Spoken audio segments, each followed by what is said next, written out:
this is so deep at this point. I'm still kind of figuring out where all of these connections are.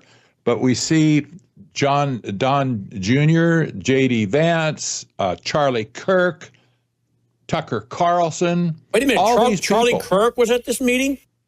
Not exactly, but he was one of the first investors in the 1789 capital firm. Was he really? Yes, he was. This basically kind of debunks the idea that he had a brush in with Peter Thiel when he was in college or before he went to college.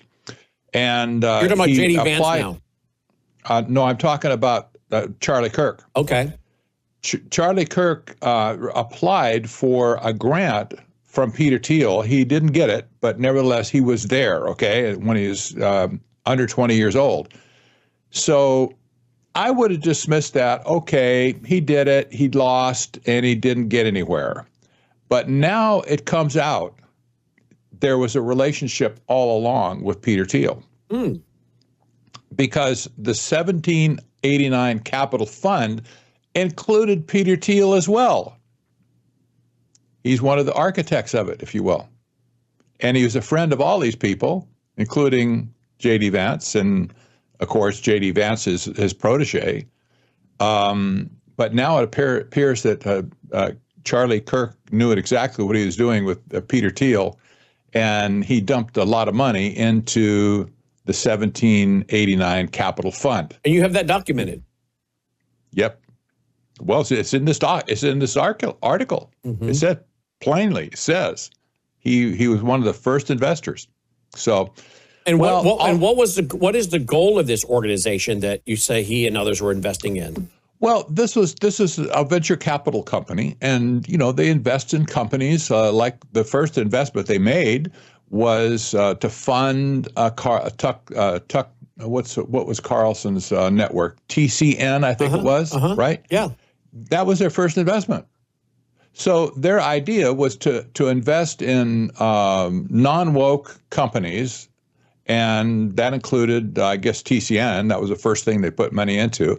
But they've invested in other companies since.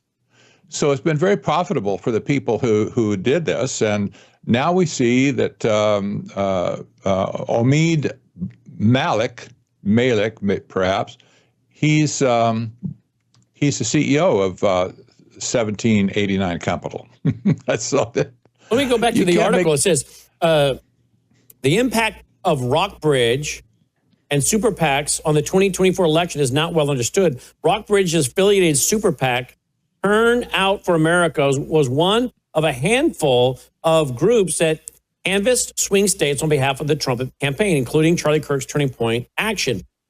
Turn Out for America spent $34.5 million on the 2024 cycle, according to FCC records, are less than the $261 million from Elon Musk and America's PAC. So what you're saying is they worked very hard to get Donald Trump elected. Is this why we're seeing Donald Trump go so big with the tech bros? Yeah, apparently so. It seems like this whole thing was architected by Peter Thiel in the first place. We document this in our book, The Final Betrayal. We write a lot about Peter Thiel and documenting exactly where he came from, how he's done all his stuff, how he's strategized. He's a strategist for sure.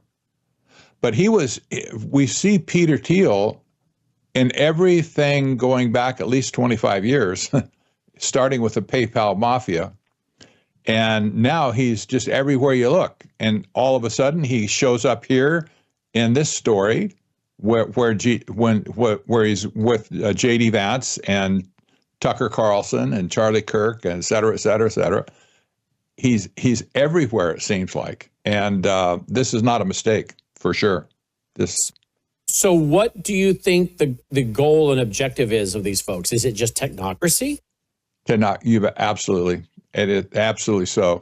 These people, they're one column for sure. There's other people who want to take over the country as well. and take over the world. Everybody, like the old song says, everybody wants to take over the world. So everybody wants to rule the world. The old rock song. Exactly. So do you think it's possible that Charlie Kirk got into this and saw what was going on, was about to blow the whistle on any of this? This is a good possibility. I wouldn't say that outright, but I think I'm thinking it. Okay. Okay. So